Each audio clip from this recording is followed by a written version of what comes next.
আপনার কাছে আমার একটা প্রশ্ন আছে, উত্তর দিবেন বলে আশা করি। জি, আপনি 21শে ফেব্রুয়ারি শুক্রবার আপনি বলেছেন বাক স্বাধীনতার দোহাই দিয়ে যারা কোরআন সুন্নাহ বিরোধী কথা বলবে তাদের বিরুদ্ধে আমাদের হাতের স্বাধীনতাও চালু করে দেব। এটা আসলে আপনি কি মিন করেছেন? এবং একই সাথে আপনি বলেছেন যে জনাব ফরহাদ মাজার, জনাব সলিমুল্লাহ খান, সোহেল হাসান, জনাব সোহেল হাসান গালিব এবং জনাব রাখাল রাহা সহ এদেরকে আসলে হত্যা বা চরম শাস্তি দিতে হবে। এটা দিয়ে আসলে আপনি কি বুঝাতে চান? না, আপনি হয়তোবা আমার বক্তব্য পুরোটা ভালো করে বুঝেননি। আমি আপনাকে উত্তর দিচ্ছি। তারপর প্রথম হচ্ছে যে আমি যে বলেছি হাতের স্বাধীনতা, এটা বলেছি রাখাল রাহা এবং ওই গালিবের ব্যাপারে, যারা আল্লাহ তার হাবিব মোহাম্মদ সাল্লাল্লাহু আলাইহি সাল্লামের আরশচুম্বী সম্মান মর্যাদার বিপক্ষে বক্তব্য দিয়েছে, আমাদের হৃদয়ে রক্তের ক্ষরণ সৃষ্টি করেছে, আমাদের ইমানে আঘাত করেছে। আর যেহেতু আজকে 50 বছর যাবত এই দেশের মুসলমান আলেম ওলামা সর্বশ্রেণীর মুসলিমদের দাবি হচ্ছে ব্লাসফেমি আইন, যেন নাস্তিক তার নাস্তিকতা নিজে পোষণ লালন করবে, ধর্মনিরপেক্ষতাবাদী তার ধর্মনিরপেক্ষতা আদর্শ নিজে লালন করবে, কিন্তু ফ্রিডম অফ স্পিচ এবং ফ্রিডম অফ এক্সপ্রেশন, বাক স্বাধীনতা, মুক্ত চিন্তার দোহাই দিয়ে যখন তখন আল্লাহ তার হাবিব সাল্লাল্লাহু আলাইহি ওয়াসাল্লামকে গালি দিবে, ইসলামের বিরোধিতা করবে, আর রাষ্ট্র তাদেরকে প্রতিহত করবে না, প্রতিরোধ করবে না, বরং আমরা তাদের যদি শাস্তি দাবিতে রাস্তায় নামি, তখন রাষ্ট্র আমাদের ট্যাক্সি কিনা বুলেট আমাদের বুকে মারে। যুগের পর যুগ আমাদের দাবি আদায় হচ্ছে না, আর তারা বাক স্বাধীনতার দোহাই দিয়ে আমাদের ইমানে আঘাত করবে, তখন তো নিরুপায় হয়ে আমরা আমাদের হাতের স্বাধীনতা বাস্তবায়ন করবই। আর সলিমুল্লাহ ফরহাদের ব্যাপারে আমি মৃত্যুদণ্ডের কথা বলিনি, আমি বলেছি সলিমুল্লাহ এবং ফরহাদ অত্যন্ত বুদ্ধিবৃত্তিক ভাবে মানুষকে, সমন্বয়কদেরকে বিপদগামী করছে। ওকে, আপনি কি আমাকে প্রশ্নটা করতে চেয়েছিলেন, সেটা কি করবেন? আমার আরেকটা প্রশ্ন রয়েছে ব্যাপারে। আপনাকে আমার প্রশ্ন যে আপনি তো এই বিষয়ে আমাকে মুখোমুখি আনলেন, কিন্তু রাখাল রাহা এবং গালেব তাদেরকে আপনি মুখোমুখি করলেন না কেন? এতদিন চলে গেল। আচ্ছা, আপনি কি এই প্রশ্নের উত্তরটি, মানে প্রথম কথা হচ্ছে যে আপনাকে এই বিষয়েই শুধু না, আমরা অনেকগুলি বিষয় বুঝে নেওয়ার জন্য সেটা কথা বলেছি। আপনি একজন ইসলামী স্কলার, বিভিন্নভাবে আপনি হচ্ছেন এই বিষয়ে আপনার যে মতামত, সেই মতামত দেওয়ার জন্য অনেকে বলে থাকেন সবচেয়ে যোগ্যদের একজন, সেজন্য আপনার কাছ থেকে আমরা এটা শুনতে চেয়েছি। জনাব সোহেল হাসান গালিব এবং জনাব রাখাল রাহা তারা এখন আত্মগোপনে আছেন। আমরা শুনেছি সোহেল হাসান গালিব হচ্ছে মানে ইয়ার হেফাজতে আছেন, যাকে গ্রেফতার বলা হচ্ছে। সেই জন্য আমরা তাকে আসলে ইচ্ছা করলেও আমরা আসলে তাকে পাবো না এবং তাকে মুখোমুখি করার ব্যাপারে আমরা পারবো না। আপনাকে মুখোমুখি করার অর্থ হচ্ছে আমরা আপনার কাছে অনেক কিছু আসলে জানতে চাই এবং বুঝে নিতে চাই, যেহেতু আপনি এই বিষয়ে কথা বলার জন্য সবচেয়ে যোগ্যদের একজন বলে অনেকেই মত দিয়ে থাকেন। সেই জন্য আমি আশা করি যে আপনার প্রশ্নের উত্তর আমি দিতে পেরেছি, মানে আপনার সাথে উনাদের তুলনা আমি করতে চাই না আর কি। হ্যাঁ, জনাব আব্বাসী, আমি কি আপনাকে পরবর্তী প্রশ্ন করতে পারি? আচ্ছা, আপনি বলেছেন যে আমাদের হাতের স্বাধীনতা যেহেতু আপনার এটা পালন করা হচ্ছে না, সেখানে আমাদের বলতে আপনি কাদের কথা বুঝিয়েছেন? সেটাকে আপনি হাতে তুলে নেবেন নাকি আপনি আহ্বান জানাচ্ছেন হাতের স্বাধীনতা প্রয়োগ করার ব্যাপারে? দেখুন আমাদের মধ্যে আপনিও আছেন। ওকে, কারণ আপনার নাম মহিউদ্দিন, আপনি জানেন আপনার নামের অর্থ কি? আমার নামের অর্থ আমি জানি, কিন্তু আমি আপনার মানে আপনার বক্তব্যের সাথে দ্বিমত পোষণ করেন এরকম অনেক আলেমকেও আমি চিনি আর কি। যাই হোক, সেটার ব্যাপারে আমি পরে আসছি। আপনি আমার শিক্ষক হিসেবে আপনি আমাকে একটু ব্যাখ্যা করেন যে জিনিসটা আসলে আমাদেরটাকে। জি সরি, আমি খালেদ ভাই আপনাকে ভাই বলছি। জি, আপনি আমার চেয়ে বয়সে বড় হবেন।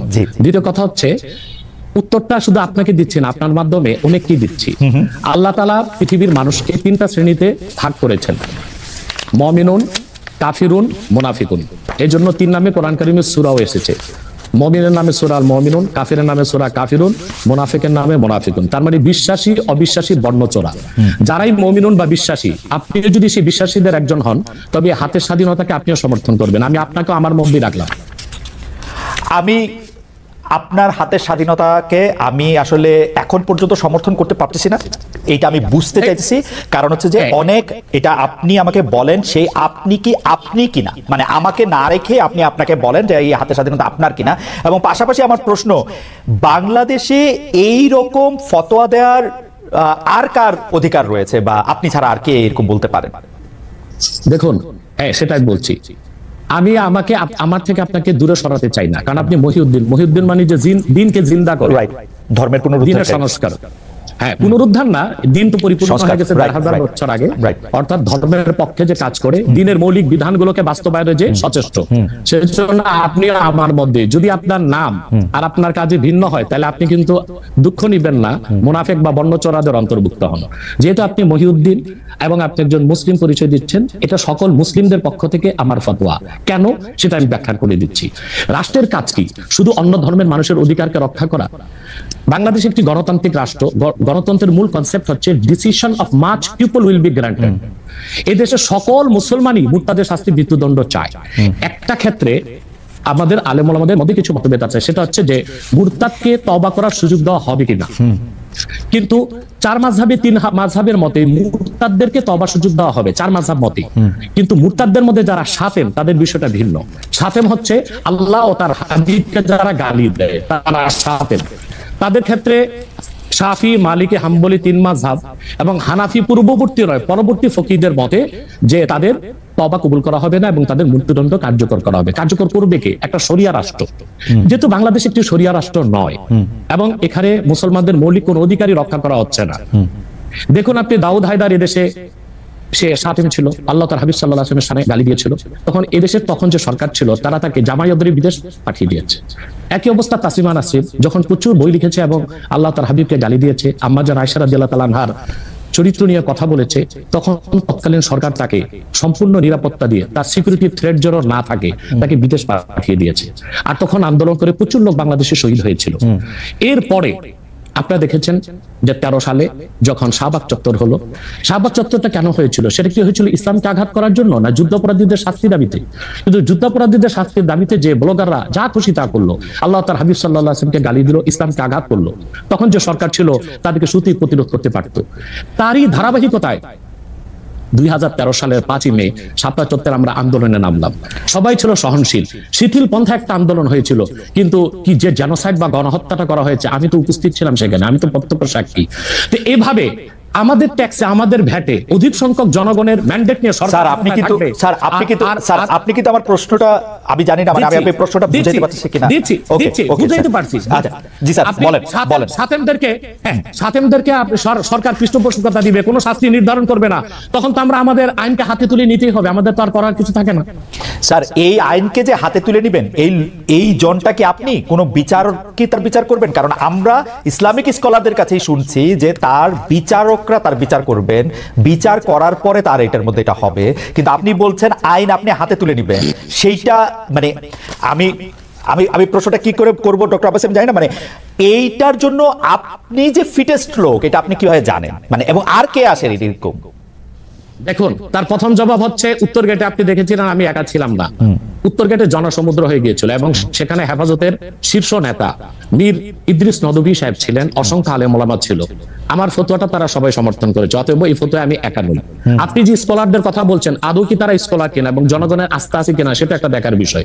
তাহলে তো আমি বলবো আমার মত ঠিক কিনা, তার যদি অন্য স্কলাররা দ্বিমত পোষণ করে, আপনার টেবিলে তাদেরকে ডাকুন, আমার সাথে ডিবেটে আসুন। আমাকে ইসলাম এই অধিকার দিয়েছে।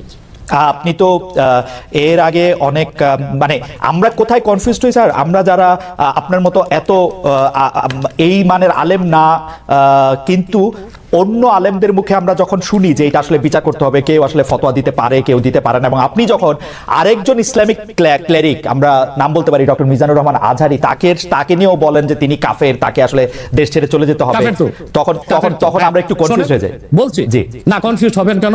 আপনি যার কথা বলেছেন সে কি বলেছিল আপনি দেখেছেন তার বক্তব্যগুলো? আমি দেখেছি, কিন্তু শোনেন কথা শোনেন। তাকে বলুন, সে তো আমার ছাত্র, তাকে জিজ্ঞেস করুন। 2007 সালে সে আমার থেকে সবক নিয়েছে দারুন রাজার মাদ্রাসায়, আমি তার টিচার, আমি তার শিক্ষক, এবং তার শিক্ষকরাও আমাকে শিক্ষক মানে। অতএব সে যদি, দেখুন আপনাকে পিছন থেকেই বলতে হচ্ছে, আপনি সময় দিতে হবে আমাকে। আপনি কিন্তু বসে আছেন একা, আমার কিন্তু কয়েক হাজার লোক বসে আছে আমার অপেক্ষায়, একটা শিডিউল প্রোগ্রাম আমি রেখে বসেছি আপনার এখানে।